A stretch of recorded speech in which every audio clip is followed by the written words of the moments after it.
have been with my wife for 10 years now, and she always has had this habit of making me look bad with our finances. Whenever anything regarding spending money comes up, she will always say how broke we are and she doesn't have the money to do this or buy that. The thing is, we are doing well financially. We have decent jobs and combine our salary is roughly $125K year. As of today, our net worth is more than $1 million but less than 2. I had saved invested a lot before getting married, so I gave us a good head start. I control the finances take the lead, but we both agreed to living a very modest life. We both have our cars from college, for example, Honda and Toyota.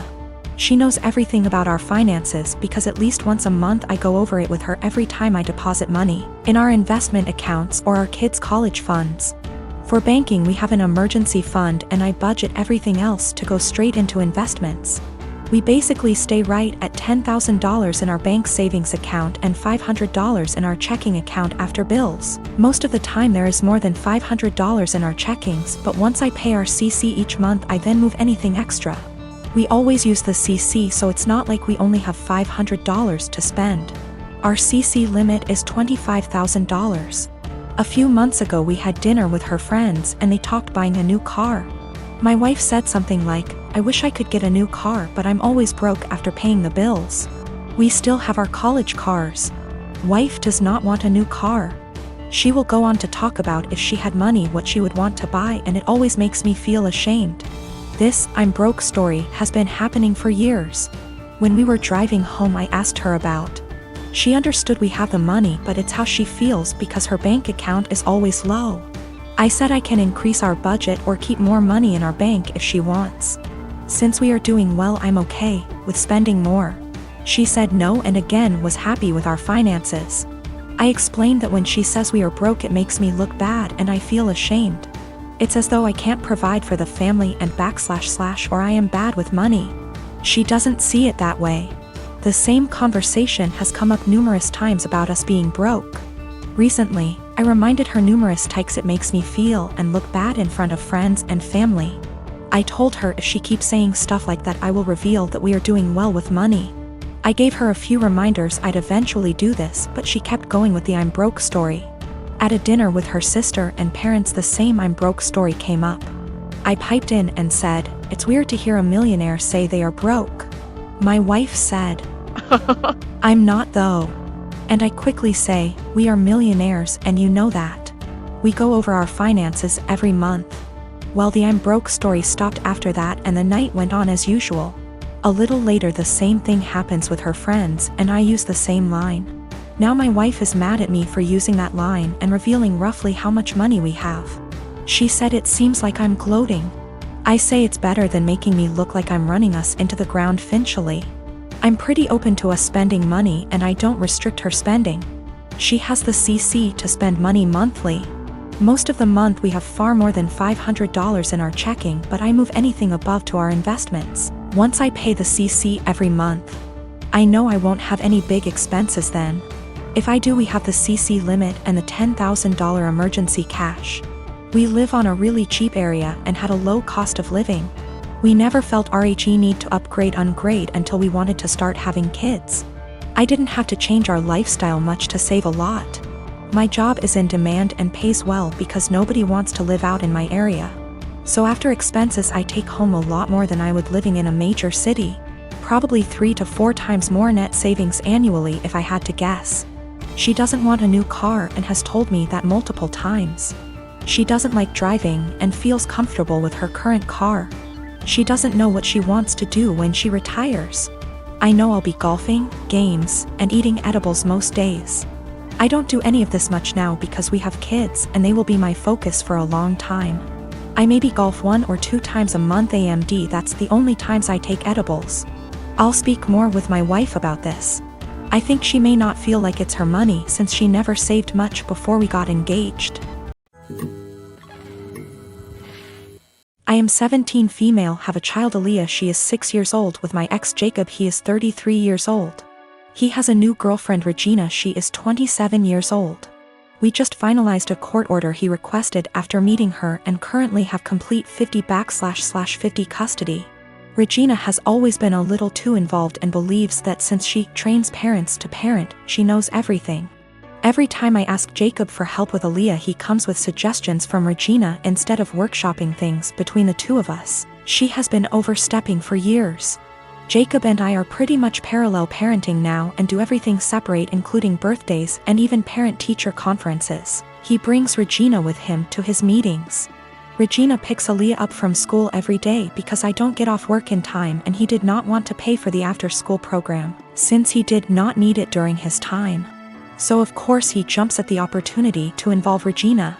Well, I currently am trying to find a car because I lost mine, so she ends up bringing Aaliyah to my home instead of our meeting point. When she showed up with my daughter, she was being really quiet and looked sad.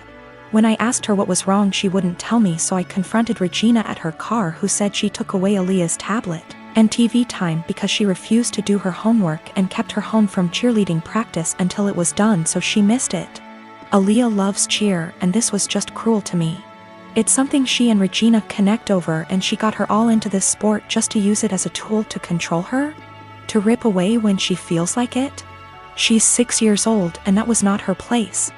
I have told her before she was not allowed to discipline, but she said, if she is going to have Regina in her care, she will have to discipline her, and since she does not yell or hit, she doesn't understand the problem.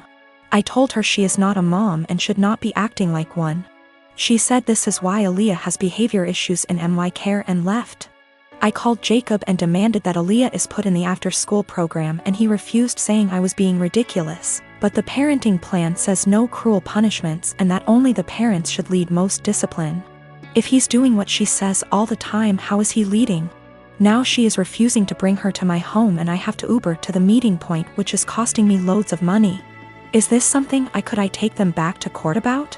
Edit to add that she keeps her for a couple hours after school until I get off.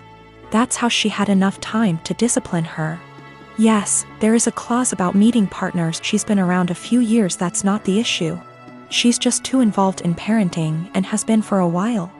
I feel like there are certain boundaries that should be in place and certain things only parents should handle, like discipline and PT conferences, etc. She claims she kept trying to get her to do her work, but she just refused, saying she wanted to play on her tablet instead. She should have called me or her dad when this happened. Cheerleading was Regina's idea. She was a cheerleader and pushed for Aaliyah to join. Aaliyah fell in love with it, and now I feel that Regina is using that to control Aaliyah. Do what I say or no cheer. She's 6. If she kept refusing to do her homework, she should have called me to discuss a consequence. If she's alone with Aaliyah during either parent's time, she needs to discuss with both parents what the course of action should be for discipline. She is not a teacher. She is not a professional we are paying for, therefore guidelines need to be followed. I recently won an all-expense-paid trip to Disney World for 4 nights, for myself and 3 guests. I am currently planning on bringing my boyfriend, my mother, and my boyfriend's mother. I know we all aren't exactly Disney's key demographic, but it honestly means a lot to our mothers that I am inviting them. Both my boyfriend and I grew up in poorer families that could never afford expensive vacations. And this is the first trip to Disney World for all of us. I know this is probably the only opportunity our mothers will ever have to go to Disney. And for now they are both in good enough health to still enjoy the rides. The problem is with my cousin, Jane, who has been hounding me to take her 5-year-old daughter, Kelly, instead of my boyfriend's mother. I know, what kind of monster am I for not wanting to bring a little girl to the place where dreams come true? Except Jane's family has already been to Disney World twice, most recently earlier this year in February. My cousin has done very well for herself. She runs a successful photography business, and her husband is an engineer. They are definitely able to afford their own vacations. If Jane wasn't so well off, I probably would consider taking Kelly if I thought I was giving a little kid a once-in-a-lifetime experience. But I'm not. She's already been twice and she's only 5. Our mothers have been 0 times. Jane's only rationale for wanting me to take her daughter seems to be that Disney is meant for kids. It's weird to go with only adults. And it'd be evil to not take a 5-year-old to Disney if you had the chance. There's also the issue of Kelly herself. She's not a completely terrible child, but she's whiny and throws tantrums regularly. I don't really want to spend a week with that. Also, what if she gets homesick? What if she gets actually sick? What if she gets lost? I'm not a parent myself and I would have no idea what to do in those situations. I also don't want to saddle my mother with the responsibility of caring for her. I babysat Kelly before, but only for a few hours at a time. I'm not sure why my cousin is even comfortable with the idea of me taking her child 3 states away. We are in North Carolina, so it's not like Orlando is just a short drive down the road if something happens. I tried telling Jane I'm not comfortable bringing Kelly, and she just said this is a good opportunity to find out what being a parent is like. What? She's almost acting like I'm not serious about not bringing Kelly, and I'm just pretending I don't want to bring her. It's really weird. Jane and I have always been very close, like we are sisters. And I'm afraid this has the potential to ruin our relationship once it comes to a head. What is the best way to tell her no without sounding like an evil child hater, or am I being selfish for not taking a kid to Disney? My wife and I have a 2-year-old son and have been married for 4 years. Our anniversary was a month ago and we found a nice, secluded cabin on Airbnb and rented it out for a long weekend getaway. My wife asked her parents if they would be willing to watch our son and they agreed as long as we dropped him off at their house. That worked for us since it was on our way anyway. I was raised Lutheran and my wife was raised Catholic, but neither of us currently go to church and have not had our son baptized. My mother-in-law knows this and hates it. She thinks our son needs to be baptized or he will burn in hell. She's that kind of Catholic. So we go on our trip and when we pick up our son and ask how the weekend went, mother-in-law says everything went fine and that she has saved my son's soul from the devil. I ask her what she meant and she says she had our son baptized that morning at her church. I tried my best to keep my cool so I didn't scream at mother-in-law in front of my son, but I pretty much grabbed my son and left. On the car ride home I was fuming and told my wife as calmly as I could that this would be the last time her parents have our son unsupervised. She tried to downplay what her mom had done, but I told her we need to wait until we get home to talk about it because I'm not fighting in front of my kid. When we got home and had a chance to talk about it, things got heated.